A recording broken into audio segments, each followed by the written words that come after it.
ప్రస్తుతం బంగారం ధరల్లో భారీ హెచ్చుతగ్గులు కనిపిస్తున్నాయి. రీసెంట్ గా దసరా, దీపావళి పండుగల వేళ చుక్కలు చూపించిన గోల్డ్ రేట్లు మళ్లీ ఇప్పుడు దిగొచ్చాయి.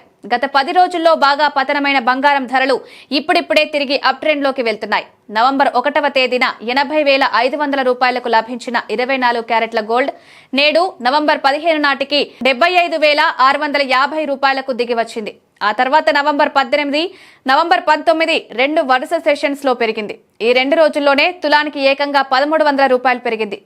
నిన్నటితో పోల్చితే నేడొక్క రోజే 700 రూపాయలు పెరిగిన గోల్డ్ రేట్ నిన్నడు కూడా 600 రూపాయలు జంప్ అయింది.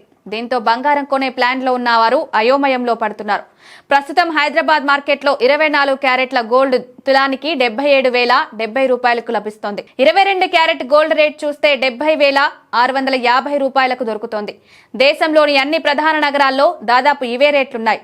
ఇదిలా ఉంటే గోల్డ్ రేట్లలో కనిపిస్తున్న ఈ పతనం కొద్ది రోజులు మాత్రమే అంటున్నారు ట్రేడ్ విశ్లేషకులు. రాబోయే కొన్ని నెలల్లోనే గోల్డ్ రేటు 1,00,000 రూపాయలు దాటే అవకాశం ఉందని అంటున్నారు. అటు వెండి ధరల్లో కూడా కొన్ని రోజులుగా భారీ తేడాలు కనిపిస్తున్నాయి. కొద్ది రోజుల క్రితమే వెండి రేటు 1,00,000 మార్క్ దాటేసింది. అక్కడి నుంచి అప్ ట్రెండ్ లోనే నడిచిన సిల్వర్ ట్రంప్ గెలుపు తర్వాత ఒక్కసారిగా తగ్గాయి. నేడు హైదరాబాద్ నగరంలో కిలో వెండి 1,02,000 రూపాయలకు లభిస్తోంది. ఈ నెల ఆరంభం నుంచి చూస్తే సిల్వర్ రేటు బాగా పడిపోయింది. కిలోకు దాదాపు 7,000 రూపాయలు తగ్గింది.